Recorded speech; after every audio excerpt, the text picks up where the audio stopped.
प्रकृतीमध्ये सर्वत्र प्रेमाचा आविष्कार आपल्याला दृष्टीस पडतो.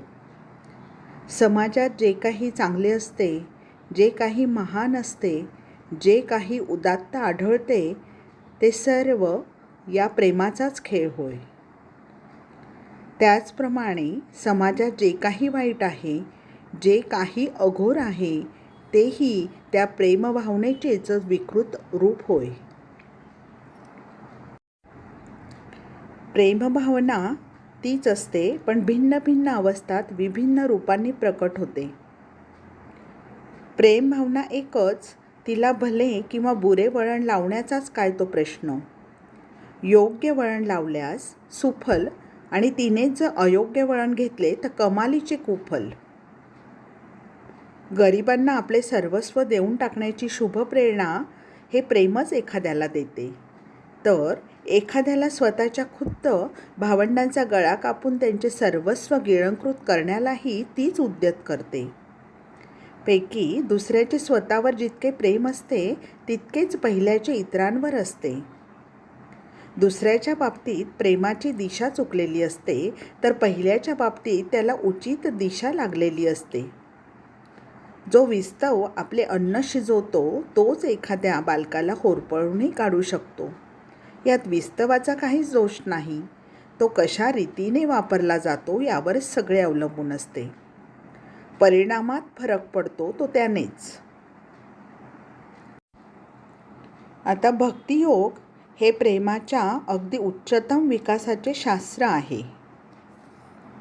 प्रेमाला योग्य वळण कसे द्यावे, त्याला स्वतःच्या अधीन कसे ठेवावे, त्याला सत्कारणी कसे लावावे, त्याला एक नवीन मार्गाने कसे न्यावे आणि त्यापासून श्रेष्ठतम आणि महत्तम फल म्हणजेच जीवनमुक्तीची परमानंदमय अवस्था कशी प्राप्त करून घ्यावी, हे भक्तियोग आपल्याला शिकवतो. भक्तियोग आपल्याला काही सोडा असं म्हणत नाही.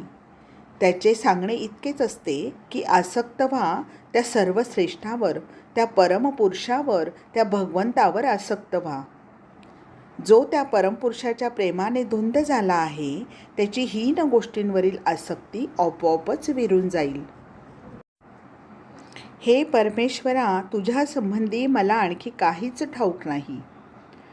ठाऊक आहे फक्त इतकेच की तू माझा आहेस, माझे सर्वस्व आहेस, तू सुंदर आहेस, तू स्वयं सौंदर्यच आहेस.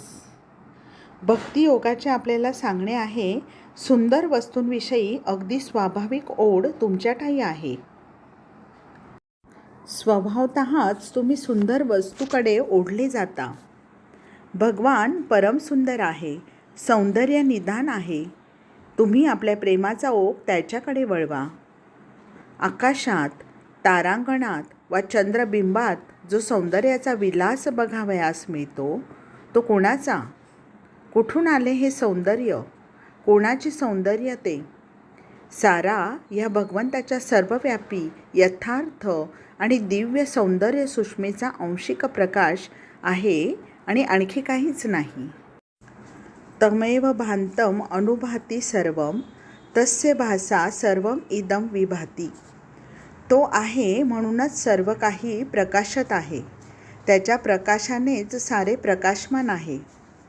भक्तीच्या या उच्च भूमीवर आरूढ व्हा. तत्क्षणी तुम्हाला स्वतःच्या क्षुद्र व्यक्तित्वाचा, टीचभरच्या मीपणाचा पूर्ण विसर पडेल.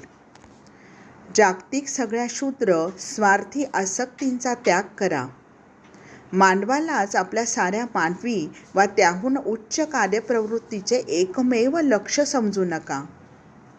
जगाकडे मानवी दृष्टिकोनातून बघू नका, भक्तीच्या दिव्य दृष्टिकोनातून बघा.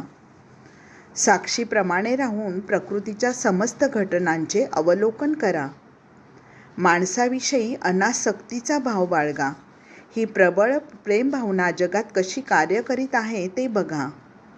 कधीकधी अमळ संघर्ष निर्माण होताना आढळतील.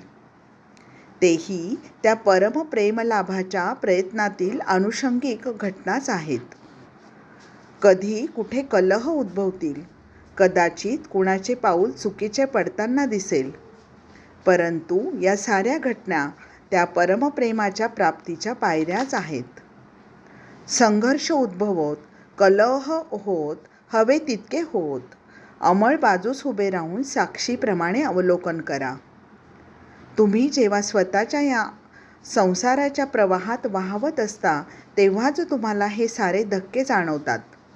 परंतु जेव्हा तुम्ही त्या स्तोत्राच्या बाहेर पडून केवळ साक्षीप्रमाणे उभे राहाल तेव्हाच तुम्हाला दिसून येईल की भगवान प्रेमाच्या रूपाने अनंत प्रकारांनी प्रकट होत आहेत. जिथे कुठे म्हणून आनंद आढळतो, मग तो घोर विषयानंद का असेना, तिथे त्याच्या अनंत आनंद स्वरूप भगवंताचा अंश विद्यमान असतो.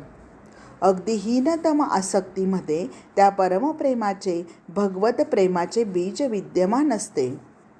संस्कृत भाषेत भगवंताचे एकच नाव आहे, हरी. आणि हरी म्हणजे जो सगळ्यांना आपल्याकडे आकर्षून घेतो तो. खरोखर तोच आपल्या प्रेमाचे एकमेव योग्य आस्पद होय. हे जे आपण चहूकडे आकर्षिले जात आहोत, कोण खरोखर आपल्याला आकर्षित आहे? तर भगवानच आपल्याला सारखे ओढून स्वतःच्या अंकावर घेऊ इच्छित आहेत. निर्जीव जड ते का कधी चैतन्यवान आत्म्याला आकर्षू शकेल? कधीच नाही.